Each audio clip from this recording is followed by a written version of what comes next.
Halo semuanya, saya Denis Ihsan, anggota dari kelompok 3. Di kelompok 3, kami memiliki anggota yang bernama Elin, Denis Ihsan, Zelza Nabila, Siti Nafaura, dan juga Rangita Suwardana. Di video ini, kami akan membahas tentang konflik Eropa Timur yang menyangkut pertama, runtuhnya Uni Soviet. Kedua, konflik Bosnia dan Herzegovina. Yang ketiga, konflik Nagorno-Karabakh, dan yang terakhir, konflik Crimea dan Ukraina. Hai, aku Siti Nafaura. Hal yang mau aku bahas yaitu bagaimana sih Uni Soviet bisa runtuh? Oke semuanya, simak ya. Uni Soviet merupakan negara komunis pertama yang berhasil muncul sebagai negara adidaya setelah berakhirnya Perang Dunia Kedua. Sebagai pewaris dari Kekaisaran Rusia, Uni Soviet berhasil memperluas wilayahnya hingga ke Eropa Tengah melalui berbagai negara yang dikenal dengan istilah Pakta Warsawa. Runtuhnya Uni Soviet sangat erat hubungannya dengan dua kebijakan yang diambil pemimpin terakhirnya, yaitu Mikhail Gorbachev. Dua kebijakan tersebut adalah Glasnost dan Perestroika. Glasnost atau keterbukaan merupakan kebijakan yang menjamin kebebasan berpolitik dan berpendapat bagi masyarakatnya. Melalui kebijakan ini, media di Uni Soviet menjadi lebih bebas dalam mempublikasi masalah dan keadaan negara yang sebenarnya. Lalu ada perestroika atau restrukturisasi. Perestroika merupakan kebijakan pembaruan struktur ekonomi, politik, dan sosial budaya. Apa sih alasan Gorbachev memilih kebijakan tersebut? Alasan Gorbachev memilih kebijakan Glasnost ini dikarenakan agar dapat memaksa pemerintah Uni Soviet untuk bekerja dengan lebih baik. Mereka yang bekerja dengan baik akan dihargai dan diliput media, sedangkan mereka yang tidak bekerja dengan baik, bahkan korupsi, akan dihukum media sekaligus hukum yang berlaku. Tetapi, munculnya masalah seperti meledaknya nuklir membuat Uni Soviet terlihat lebih buruk karena kebijakan Glasnost tersebut.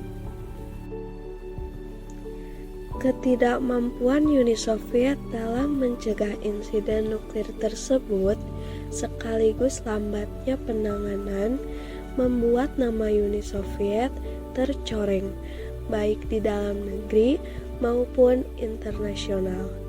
Ia percaya modernisasi memang membutuhkan proses dalam mencapainya. Ia mengingat bagaimana pemimpin Rusia yang dikenal dengan Peter the Great berhasil membawa modernisasi bagi Rusia dan mengejar ketertinggalannya dari Barat. Keadaan ekonomi Soviet yang semakin memburuk memaksanya untuk memotong anggaran yang tidak terlalu penting atau diperlukan. Dari berbagai bidang yang ada, yang dipilih oleh Gorbachev adalah militer, KGB atau Dinas Intelijen Soviet, dan subsidi untuk negara Pakta Warsawa. Oleh karenanya, kita bisa melihat bagaimana setelah kepemimpinannya, Soviet mulai mengurangi jumlah senjata nuklir beserta infrastrukturnya. Sekalipun terdengar indah dan mengejar perdamaian, pada dasarnya kebijakan tersebut merupakan bagian dari pemotongan anggaran militer, khususnya dalam bidang perlombaan senjata dengan negara barat. Gorbachev bahkan melangkah lebih jauh lagi dengan memberikan kebebasan yang lebih luas bagi negara-negara satelit Uni Soviet. mirip seperti kebijakan otonomi daerah di Indonesia. Kebijakan otonomi inilah yang pada akhirnya mengakibatkan peristiwa runtuhnya tembok Berlin. Padahal terdapat 300.000 tentara Uni Soviet yang ditempatkan di Jerman Timur membuktikan pendiriannya. Walaupun kejadian ini tentu sangat memberatkannya, Gorbachev pasti bermaksud baik dalam menjalankan berbagai kebijakan dan reformasi bagi Uni Soviet. Namun, sayangnya pada tanggal 25 Desember 1991, segala keputusan yang diambilnya justru membawa Uni Soviet runtuh setelah 74 tahun berdiri. Adapun dampak runtuhnya Uni Soviet yaitu sebagai berikut. 1. Lahirnya 15 negara baru yang merdeka. 2. Berdirinya CIS atau Commonwealth of Independent States. 3. Berakhirnya perang. 4. Hancurnya sistem komunisme. Sekian penjelasan dari Siti Nafaura tentang runtuhnya Uni Soviet. Di sini saya akan menjelaskan tentang Perang Bosnia. Semenjak terdengar niat Republik Bagian Bosnia untuk memisahkan diri dari Federasi Yugoslavia, etnis Serbia Bosnia yang dipimpin oleh Radovan Karadzic telah membentuk daerah otonomi pada Mei 1991 dan parlemen pada bulan Oktober 1991 yang akhirnya dideklarasikan pada tanggal 27 Maret 1992. Karadzic yang berkoordinasi dengan Slobodan Milošević dari Serbia telah menyudutkan posisi Muslim hingga tak berdaya. Melihat lemahnya pertahanan yang dimiliki etnis Muslim, etnis Kroasia yang sebelumnya menyetujui pembentukan Federasi Muslim Kroasia tidak lagi mendukung gagasan tersebut. Etnis Kroasia berpendapat bahwa kerjasama dengan etnis Muslim hanya akan membawa kerugian di pihaknya. Kondisi Muslim Bosnia yang kian melemah akibat kehilangan sekutunya Kroasia semakin diperparah dengan terjadinya perpecahan dalam tubuh etnis Muslim sendiri. Fikret Abdić memproklamasikan pemerintahan otonomi di Provinsi Bihać dan menetapkan diri sebagai presiden dari Provinsi Otonomi Bosnia Barat. Aliza Izetbegovic memutuskan untuk mengirimkan pasukan guna menghentikan gerakan Abdić di barat Bosnia. Perpecahan demi perpecahan yang dialami Bosnia rupanya menjadi peruntungan tersendiri bagi pasukan tempur Serbia. Komposisi masyarakat Bosnia dengan sekitar 31% merupakan etnis Serbia menjadi lahan subur bagi perkembangannya ideologi nasionalisme Serbia Raya yang dihidupkan kembali oleh Milošević. Milošević melakukan propaganda terhadap etnis Serbia Bosnia melalui Radovan Karadzic agar etnis Serbia di Bosnia turut serta dalam mewujudkan cita-cita pembentukan Serbia Raya dari puing-puing Yugoslavia. Negara tersebut terdiri dari Serbia dan Montenegro yang memproklamirkan diri sebagai Federal Yugoslavia baru pada tanggal 27 Maret 1992. Kemudian ditambah beberapa wilayah melalui aneksasi dari sebagian Kroasia dan Bosnia yang dihuni oleh etnis Serbia. Keinginan tersebut hanya dapat diwujudkan melalui proyek etnis cleansing dari wilayah-wilayah yang hendak tergabung sebagai penerus Yugoslavia tersebut. Pencetus adanya proyek pembersihan etnis ini adalah Vojislav Šešelj. Karakteristik umum dari operasi pembersihan adalah menyisihkan secara sistematis dari tokoh masyarakat seperti kaum terpelajar, anggota SDA, dan para konglomerat. Pembersihan etnis Muslim Bosnia diawali dengan pengepungan desa tertentu, kemudian menutup akses keluar dan masuk wilayah ini. Seluruh penghuni desa tersebut diminta keluar, lalu dikumpulkan, kemudian militer Serbia melucuti senjata kaum muslim. Kaum wanita dan anak-anak dipisahkan dari kaum laki-laki. Wanita dan anak-anak diperbolehkan pergi setelah barang-barang berharga miliknya dirampas. Sementara kaum laki-laki digiring untuk menjejalkan ke dalam konsentrasi yang telah disiapkan oleh etnis Serbia. Menyaksikan pembantaian dan pemerkosaan terhadap warga Bosnia, Dewan Keamanan PBB, terutama Inggris dan Prancis, tetap menolak untuk menghukum Serbia secara militer. Tampaknya, keinginan mempertahankan bentuk pemerintahan berdasarkan mozaik etnis Bosnia tersebut melalui indah untuk diwujudkan. Berbagai sanksi yang dilayangkan terhadap Serbia pun nyatanya tidak berpengaruh sedikit pun di medan perang. Akan tetapi, serangan Serbia yang tidak juga berhenti itu setidaknya telah membuat sebagian anggota NATO menyarankan untuk mengambil tindakan keras terhadap Serbia. Ultimatum NATO dikeluarkan pada 10 Februari 1994. Sejak itulah mulai tampak adanya keseriusan dalam penanganan konflik berkepanjangan antara tiga etnis penghuni negara Bosnia-Herzegovina ini. Hal ini diimbangi dengan melakukan 3 kali gelombang serangan udara selama 1994. Serangan pertama terjadi pada tanggal 1 Maret 1994. Serangan kedua terjadi pada 10 sampai 11 April 1994 serta serangan ketiga pada bulan November 1994. Menyadari bahwa NATO mulai berupaya secara maksimal untuk menghentikan perang membuat Serbia makin mengintensifkan pula pengepungan terhadap wilayah yang telah ditetapkan sebagai zona aman. Sejumlah kota seperti Srebrenica, Gorazi, dan Tuzla hampir sepenuhnya di bawah kontrol Serbia. Serbia rupanya terlalu kuat hingga tidak juga mau mematuhi perintah PBB.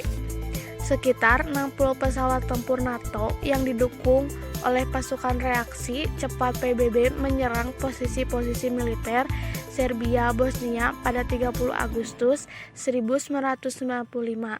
Serangan tersebut terus berlanjut hingga tanggal 3 September.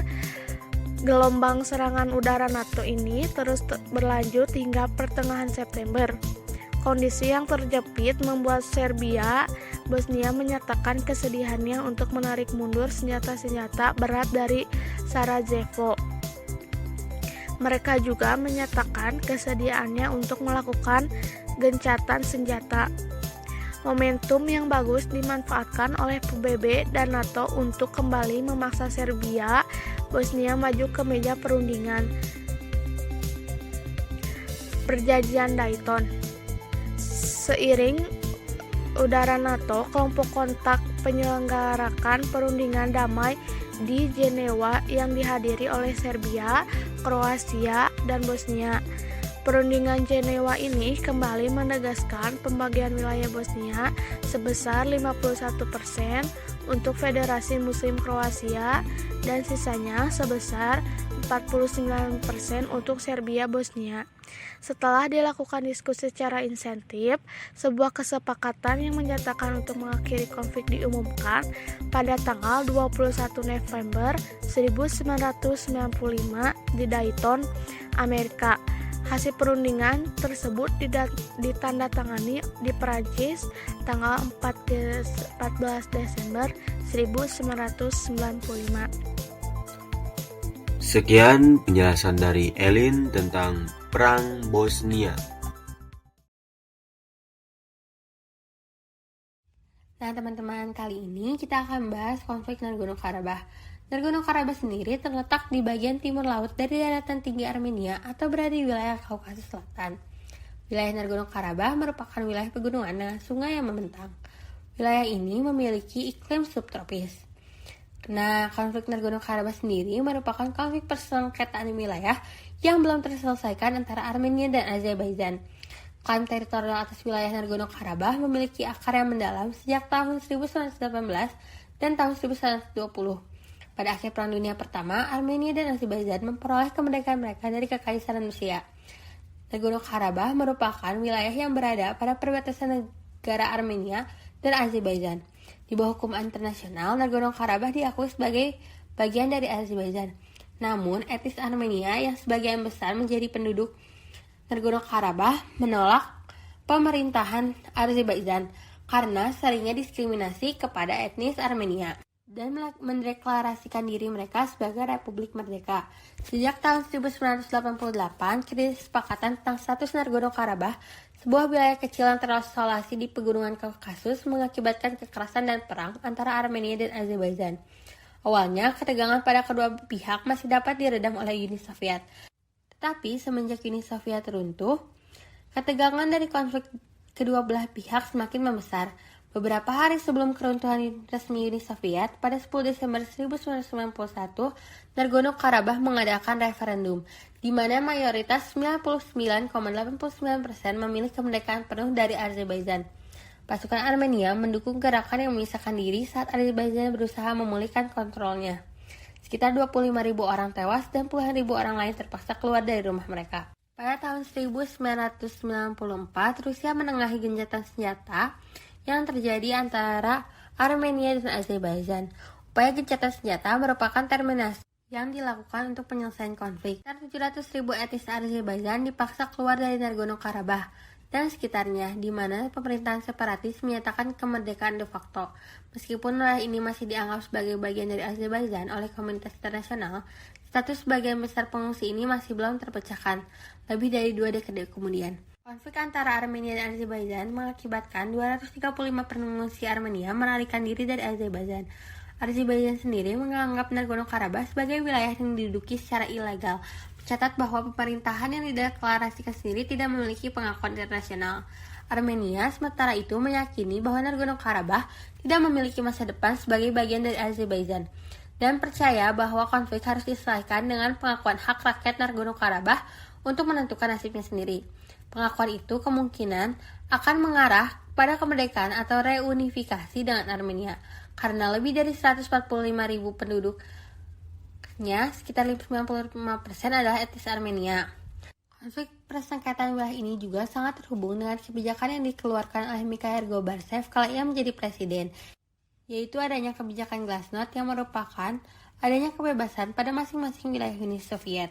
Rusia juga telah menunjukkan sikap proaktif dalam upaya penyelesaian konflik di Nagorno-Karabakh. Rusia telah menjadi aktor penting baik sebagai OSCE Minsk Group dalam upaya mediasi berdasarkan hubungan bilateral antara Armenia dan Azerbaijan. Pemberian kewenangan Rusia dalam menyelesaikan konflik di Nagorno-Karabakh ini memang bukanlah hal yang mudah. Hubungan kedekatan sejarah, budaya, dan politik Rusia memang masih dapat mengaruhi negara-negara di wilayah Kaukasus Selatan. Rusia dipilih oleh negara-negara lain untuk tergabung dalam OSCE Minsk Group untuk lebih proaktif dalam penyelesaian konflik, terutama dalam menentukan dan menyediakan tempat dalam perundingan perdamaian antara Armenia dan Azerbaijan dalam konflik Nagorno-Karabakh. Dampak dari konflik Nagorno-Karabakh sendiri yaitu banyaknya korban jiwa, terutama pada warga sipil, dan pengancaman sebagai tameng untuk dibunuh. Sekian penyampaian materi saya tentang konflik Nagorno-Karabakh. Saya Ranita pamit undur diri. Terima kasih.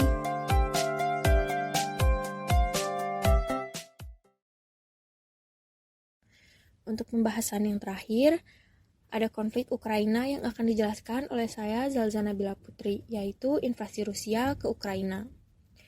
Invasi Rusia ke Ukraina sudah hampir memasuki 12 bulan. Satu persatu tanah Ukraina mulai dijajah dan diduduki Rusia. Bahkan hingga kini pertempuran kedua negara semakin memanas dan memancing sejumlah negara barat untuk ikut andil. Sejumlah bangunan infrastruktur sipil hancur oleh serangan rudal-rudal Rusia. Ratusan ribuan warga hingga pasukan militer juga menjadi korban. Lalu sebenarnya apa yang diharapkan Presiden Rusia Vladimir Putin dari ketegangan ini? Ketegangan sudah membara sejak tahun 2013. Saat itu Rusia berhasil menguasai semenanjung Crimea dan mengobarkan pemberontakan separatis di Ukraina Timur. Hubungan kedua negara kembali memanas di akhir tahun 2021. Rusia mulai mengerahkan sekitar 100.000 tentara di perbatasannya dengan Ukraina. Rusia terus mendorong pengiriman senjata dan tentaranya berada di dekat Ukraina. Hingga pada 24 Februari tahun 2022, Rusia menyerang Ukraina yang mengakibatkan ledakan di kota-kota besar Ukraina. Perang kedua negara tak terpecahkan dan berimbas besar pada tatanan dunia. Sejumlah negara barat mengenakan sanksi atas tindakan yang diambil oleh Rusia. Karena mendapat kecaman dari Rusia yang terus-menerus, banyak negara yang mengirimkan bantuan alutsista, contohnya Jerman, yang mengirimkan tank Leopard 2 miliknya untuk digunakan oleh Ukraina. Keputusan itu diikuti oleh Amerika Serikat yang juga mengirimkan tank Abrams miliknya. Namun karena keputusan Jerman dan Amerika, Rusia kembali murka dan ingin melakukan serangan yang lebih brutal ke Ukraina. Presiden Rusia Vladimir Putin menyerang Ukraina dengan dalil bahwa Ukraina memiliki bagian dari Rusia, baik secara budaya maupun historis. Jika Ukraina menjadi bagian dari Rusia, maka Putin dapat meningkatkan kekuatan negaranya untuk bersaing dengan Amerika Serikat dan juga Cina. Namun NATO diketahui mendukung Ukraina, baik secara persenjataan, pelatihan, maupun personil. Moskwa menuduh Ukraina kembali meningkatkan pasukannya untuk kembali merebut Donbas. Meski Kiev membantah tudingan itu, Presiden Putin kemudian mengeluarkan ultimatum untuk negara barat karena telah mendukung Ukraina. Putin bahkan tak segan menggunakan bom nuklir demi memenangkan perangnya di Ukraina. Pertempuran Rusia dan Ukraina semakin memanas. Presiden Ukraina menyebut pertempuran di negaranya semakin berkecambuk dan membabi buta. Serangan rudal dan juga dentuman keras terus mewarnai seluruh kota. Meski sempat mengalami kemunduran, pasukan Ukraina terus mendapatkan dukungan dari NATO. Hingga Volodymyr Zelensky khawatir jika pasukan senjatanya mulai menipis, Rusia akan kembali menyerang. Presiden Ukraina berharap sejumlah pasukan atau bantuan bisa datang tepat waktu agar Ukraina bisa bertahan di tengah gempuran serangan Moskwa. Selanjutnya ada statement Donald Trump. Presiden Amerika Serikat Donald Trump mengklaim bahwa jika dirinya masih menjadi presiden, maka invasi Rusia ke Ukraina tidak akan pernah terjadi. Konflik besar antara Rusia dan Ukraina menghasilkan satu hadiah besar bagi Moskwa. Hadiah yang dimaksud tidak lain adalah perluasan kendali atas tanah yang kaya mineral di Eropa. Ukraina menyimpan beberapa cadangan titanium hingga biji besi terbesar di dunia. Namun, perang antara Rusia dan Ukraina memberikan dampak yang besar bagi dunia. Ketegangan antara Rusia dan Ukraina ini mempengaruhi rantai pasok global. Perang ini juga membuat pertumbuhan ekonomi melebar dan membuat sejumlah pemimpin dunia menjadi khawatir. Sekian penjelasan video pembelajaran dari Zalza sebagai penutup materi pembelajaran tentang konflik di Eropa Timur. Halo semuanya, saya Denis Ihsan. Di part kali ini saya akan menjelaskan tentang konflik Crimea. Presiden Rusia Vladimir Putin mengakui kemerdekaan dua wilayah yang memisahkan diri dari Ukraina pada Senin 21 Februari 2022. Kedua wilayah di Ukraina Timur yang dikuasai pemberontakan pro-Rusia itu melakukan proklamasi menjadi Republik Rakyat Donetsk dan Republik Rakyat Luhansk. Tindakan yang dilakukan oleh Putin dipastikan akan meningkatkan ketegangan antara Moskow dan Kiev. Sebelumnya, dalam beberapa pekan terakhir terjadi peningkatan ketegangan antara Rusia dan Ukraina di wilayah Ukraina Timur, dan ketegangan ini sewaktu-waktu bisa menimbulkan perang dan berontakan secara fisik antara Rusia dan Ukraina yang didukung oleh Amerika Serikat dan Inggris. Jauh sebelum ketegangan yang terjadi saat ini, ketegangan antara Rusia dan Ukraina sudah pernah terjadi di tahun 2014 saat terjadinya aneksasi semenanjung Crimea atau disingkat Crimea yang dilakukan oleh Rusia. Lalu, bagaimana aneksasi Crimea yang dilakukan oleh Rusia? Aneksasi Crimea adalah sebuah proses pengambilan paksa keseluruhan wilayah semenanjung Crimea oleh Rusia yang dilakukan pada tahun 2014. Aneksasi ini dilakukan oleh Rusia mulai 18 Maret 2014 hingga 21 Maret 2014. Rusia memerintah Crimea sebagai dua subjek federal, yaitu Republik Crimea dan kota federal Sevastopol. Penggabungan Crimea ke dalam Rusia terjadi ketika krisis Crimea 2014 mencapai puncaknya dan disebabkan oleh intervensi yang dilakukan oleh militer Rusia di Republik Otonom Crimea dan kota Sevastopol pada Maret 2014. Proklamasi kemerdekaan Republik Crimea dan referendum yang dilakukan tidak sesuai dengan Undang-Undang Dasar Crimea, dan John Simpson, seorang wartawan BBC, menyebutnya sebagai kudeta yang luar biasa, cepat, dan tanpa pertumpahan darah. Sontak, langkah yang dilakukan oleh Rusia mengundang kecaman banyak dunia internasional, tak terkecuali Amerika Serikat dan NATO. Amerika Serikat dan NATO menganggap bahwa Rusia melakukan sebuah pencaplokan yang ilegal atas wilayah Ukraina dan bertentangan dengan Memorandum Budapest 1994 yang berisi kedaulatan dan keutuhan wilayah Ukraina yang sudah ditandatangani oleh Rusia. Namun, Rusia berkelit bahwa integrasi tersebut bukanlah sebuah pencaplokan karena menggunakan kebijakan pencaplokan sama saja dengan menghina penduduk semenanjung Crimea. Selain itu, Rusia berkilah bahwa proses yang dilakukan adalah sebagai integrasi Republik Crimea yang merdeka setelah Crimea dan Sevastopol bergabung dan meminta izin untuk bergabung dengan Rusia sesuai dengan kehendak rakyat. Sebagian besar anggota PBB juga tidak mengakui aneksasi yang dilakukan oleh Rusia atas wilayah Crimea, dan PBB mengeluarkan sebuah resolusi yang menyatakan bahwa keutuhan wilayah Ukraina sesuai dengan perbatasan-perbatasannya yang diakui secara internasional. Sekian penjelasan dari saya tentang konflik Crimea. Jangan lupa sholat, jangan lupa makan. Terima kasih.